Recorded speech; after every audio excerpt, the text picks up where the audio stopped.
Kita simak pemirsa beberapa agenda ekonomi yang patut menjadi perhatian pada hari ini. Ada penjualan retail Juli dari Kanada, kemudian dari India, pemirsa dari Inggris, serta juga ada data dari Jepang dan beberapa negara lainnya yang patut menjadi perhatian.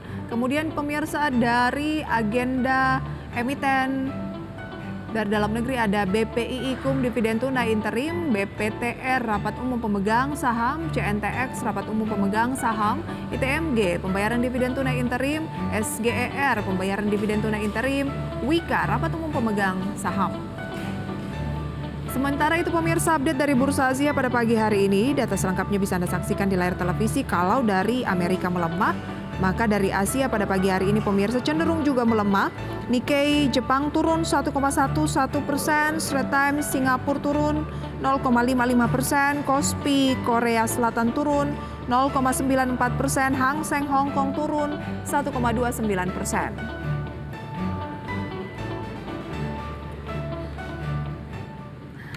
Sudah join melalui video conference ada Bapak Raden Bagus Bima, founder dari Warkop Saham. Apa kabar, Mas Bima?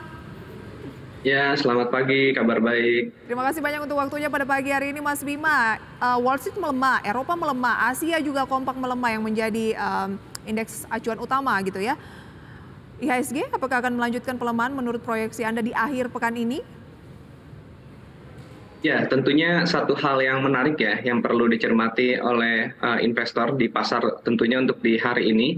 Karena memang mengingat ini bukan kali pertama sebenarnya ketika IHSG mendekat ke area 6.980 atau sampai ke area 7.000, setelahnya ada penurunan. Di catatan kami, kurang lebih ada sekitar 5-6 kali IHSG posisinya sudah berada di level di atas, ya, di 6.980 sampai di level 7.000, tapi setelah itu ada penurunan. Nah, di hari ini ditambah dengan sentimen penurunan di global, terutama di market US malam, yang memang posisinya kalau dilihat juga di market Asia saat ini, yang posisinya melemah, hampir ada kemungkinan di pagi hari ini kita akan mengikuti dulu pelemahan memang yang terjadi di market global.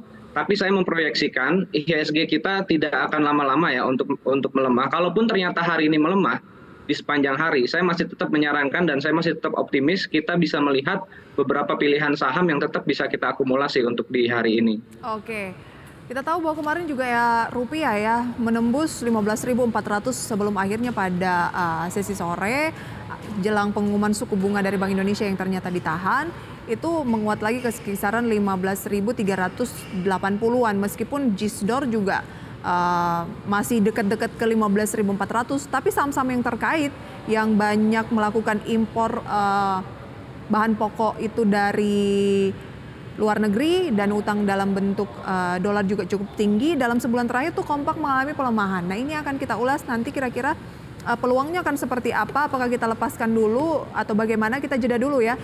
Mas Bima dan juga pemirsa jangan beranjak dari segmen Market Buzz, kami akan segera kembali. Masih akan berbincang pemirsa bersama dengan Mas Raden Bagus Bima, founder dari Warkop Saham. Mas Bima, kalau mencermati rupiah kita kemarin kan di 15.400 sebelum akhirnya menguat tipis, tapi kayaknya arah-arahnya tetap akan ke 15.400 nih. Nah, saham-saham yang sensitif terhadap nilai tukar rupiah seperti Indofood, MAPI, kemudian juga mungkin pakan ternak ataupun poultry, Java itu mengalami pelemahan dalam sebulan terakhir seiring dengan tren rupiah yang melemah terhadap dolar. Nah, bagaimana Anda menanggapi dampak dari nilai tukar rupiah ini terhadap emiten-emiten yang sensitif?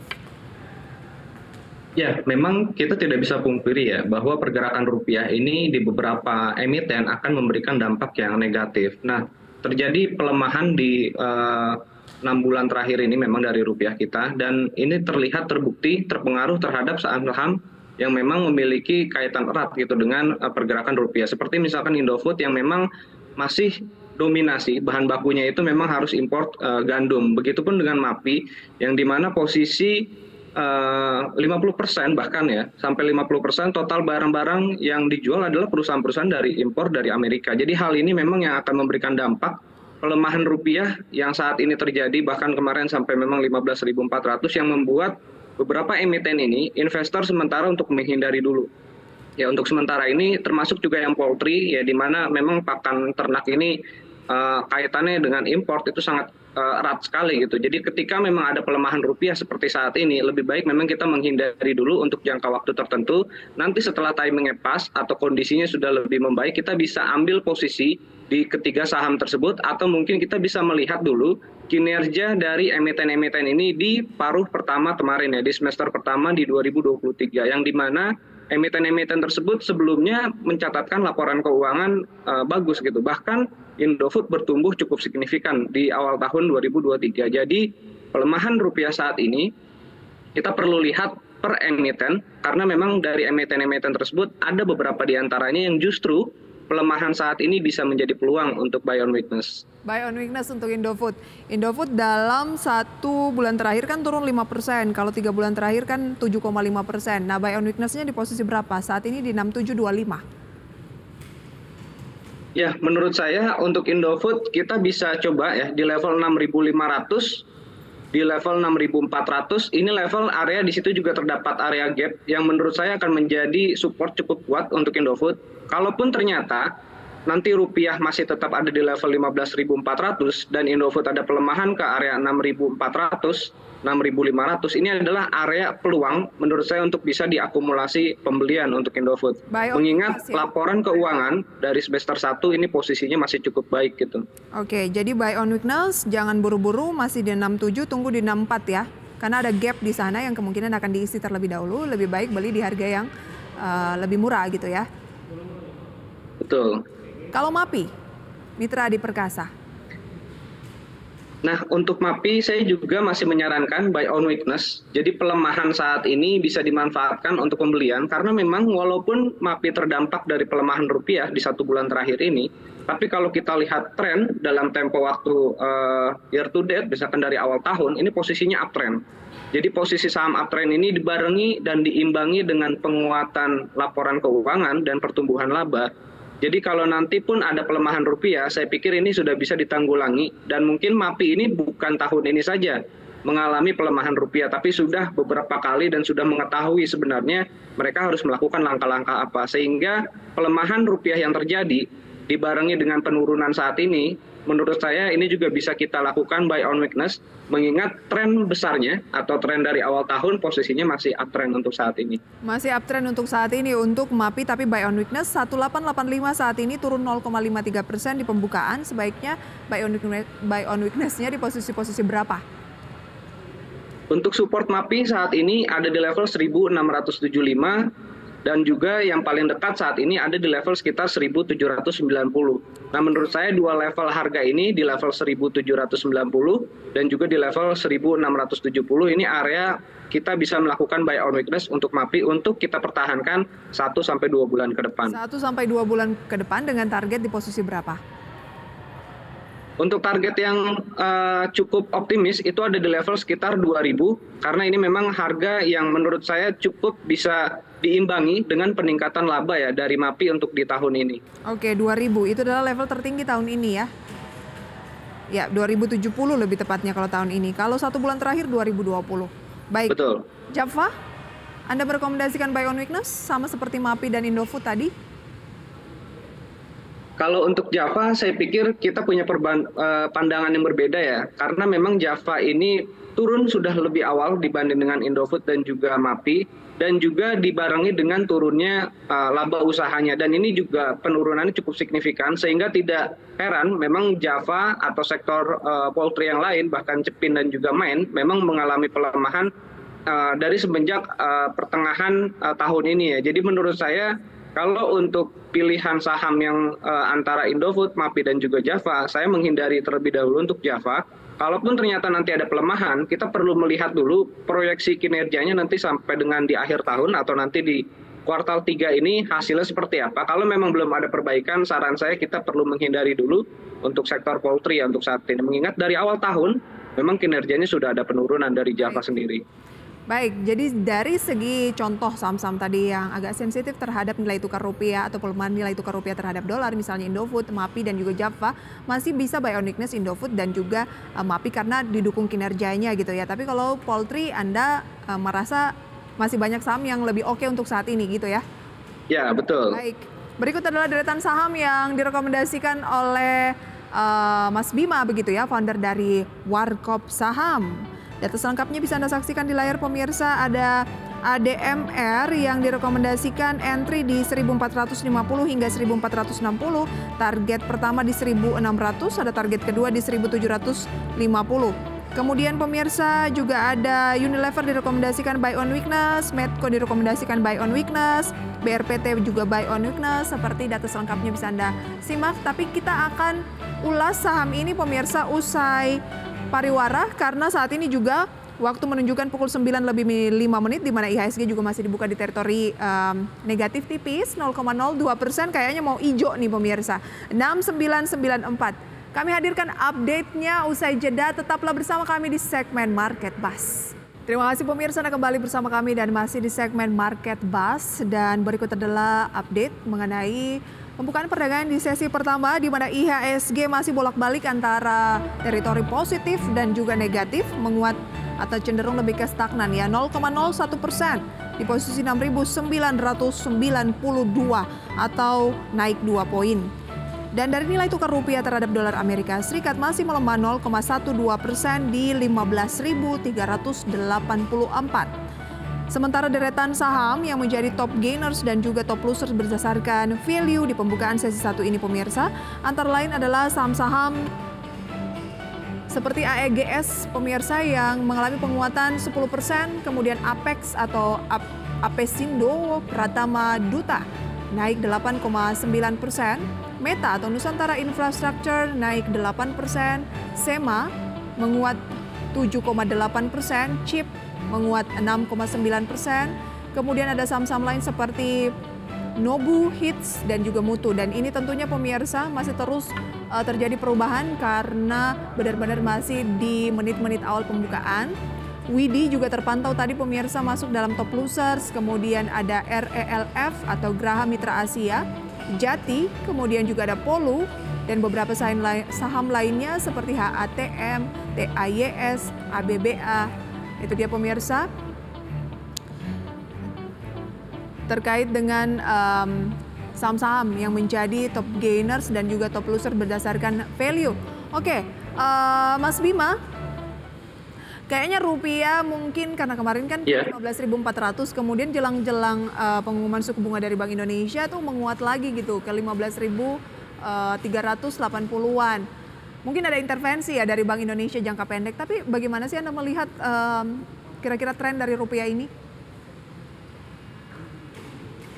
Ya, untuk saat ini tren rupiah saya pikir masih akan ada potensi melemah, walaupun memang melemah dalam hal ini terbatas. Paling tidak di level 15.500, ini level yang menurut saya cukup tinggi, mengingat rata-rata kita di sepanjang tahun ini, itu paling ideal memang rupiah ada di level 15.300. Jadi akan ada banyak intervensi yang akan tetap dilakukan ya oleh Bank Indonesia ketika posisi rupiah kita ada di level 15.500. Sehingga menurut saya sampai dengan di akhir tahun ini range rupiah kita itu berkisar ada di level 15.200 sampai di level 15.500. Memang kita sambil melihat ya perkembangan dari komoditas oil yang dimana ini menjadi salah satu komoditas yang memberi pengaruh cukup signifikan ke posisi rupiah kita, mengingat antara rupiah dan juga harga minyak ini berbanding lurus dengan pergerakan rupiah kita saat ini. Masih di-trigger oleh nilai tukar rupiah juga harga minyak begitu ya. Ketika harga minyak masih agak di atas gitu ya, level-level tertingginya di tahun ini ya kemungkinan masih akan berbanding lurus terhadap rupiah. Dan kita lihat bahwa intervensi Bank Indonesia dalam hal ini kemungkinan akan menahan di range 15.200 sampai dengan 15.500 ya Mas Bima ya? Iya, betul. Oke. Anda tadi merekomendasikan saham-saham seperti ADMR, kemudian UNVR atau Unilever ya, Medco dan juga BRPT. Kita ke ADMR. Dari keempat saham hanya ADMR yang confirm buy, yang lainnya itu lebih ke beli di harga bawah atau buy on weakness. Kita ke ADMR dulu. Ya, untuk ADMR sendiri kalau kita perhatikan ya dari bulan Juni, dari awal bulan Juni kemarin itu posisinya uptrend sampai dengan saat ini. Jadi ini salah satu emiten di sektor komoditas yang posisinya cenderung uptrend dan ini cukup relatif aman gitu dari sisi resikonya. Mengingat posisi dari ADMR ini didukung juga oleh penguatan yang dari induk usahanya di Adaro. Jadi menurut saya ADMR sampai dengan di 1 bulan ke depan ini masih memiliki potensi penguatan sampai di level sekitar 1.700-an. Makanya kita rekomendasikan ADMR ini untuk bisa di swing trade ya sampai di level nanti 1.600 untuk target yang paling dekat, dan berikutnya di level 1.750 dengan level stop loss ADMR di level 1.430. Oke, 1 pekan ini kan naiknya 2,4%, sementara di hari Jumat ini di pembukaan aja udah turun tadi hampir 1% begitu. Anda tidak khawatir dengan pelemahan yang terjadi ini? Menurut saya ini masih menjadi peluang ya, karena kita melihat tren dalam tempo waktu 6 bulan, sehingga ketika ada pelemahan 1%, 2%, 3%, menurut saya ini masih menjadi hal yang wajar, mengingat kenaikan dari saham ADMR ini itu sudah relatif memang dari level 740 sampai dengan 1.400. Ini range trend yang sudah terbentuk relatif cukup lama gitu. Jadi tidak mudah untuk bisa terkoreksi begitu saja. Sehingga level 1% atau minus 2% ini masih menjadi penurunan yang bisa dikatakan penurunan yang wajar. Baik. Stop loss 1430, targetnya 1.600. Kalau 1.600 tercapai, 1.750 menjadi target berikutnya. Buy untuk ADMR ya. Unilever. Untuk Unilever, karena memang saat ini baru mulai untuk adanya pembalikan arah di 2-3 hari kemarin terakhir. Jadi saya masih menyarankan lakukan pembelian, karena ini merupakan harga terendah ya di sepanjang tahun ini untuk Unilever. Jadi menurut saya, walaupun memang Unilever terdapat penurunan kinerja, tapi kalau seandainya kita melakukan pembelian saat posisinya memang sedang rendah-rendahnya, menurut saya ini menjadi peluang. Jadi untuk sobat investor semua bisa melakukan pembelian di harga-harga saat ini atau bisa melakukan entry paling tidak di level 3.670 sampai level 3.700 dengan target itu di 3.850 yang terdekatnya sampai dengan di 4.050. Baik, dengan level stop loss di 3.650. Harusnya sudah jelang-jelang jenuh jual ya untuk Unilever ya. Jadi layak untuk investasi kembali. Baik, Medco dan BRPT. Nah, untuk Medco sendiri kita ada sarankan pembelian itu di level 1.400 sampai level 1.450 dengan target ini di level 1.550 yang pertama, lalu untuk target keduanya ada di level 1.650 dengan stop loss di 1.380 untuk Medco. Oke, sementara yang terakhir tadi adalah BRPT. Untuk BRPT ini juga berkaitan ya dengan bursa karbon yang nanti di tanggal 26 akan ada opening untuk bursa karbon. Jadi menurut saya untuk sentimen di bursa karbon baik BRPT, ada PGO ini masih sangat menarik ya. Untuk BRPT sendiri saya melihat ada cukup banyak akumulasi yang terjadi di sepanjang 1 bulan ini. Jadi menurut saya masih tetap akan menarik, kita ikuti dan kita bisa lakukan pembelian ini di level 1.420 sampai dengan level 1.450 dengan target yang kita sudah proyeksikan itu di level 1.550, lalu untuk target keduanya di level 1.600 dengan stop lossnya di level 1.400 untuk BRPT. Baik, sejalan dengan penantian mengenai rilis bursa karbon begitu ya, kita tunggu saja seperti apa bursa karbon ini. Mas Bima, terima kasih banyak untuk sharing rekomendasi analisisnya pada pagi hari ini. Sehat dan sukses selalu untuk Anda. Sampai berjumpa kembali. Ya, terima kasih. Selamat pagi. Terima kasih. Selamat pagi.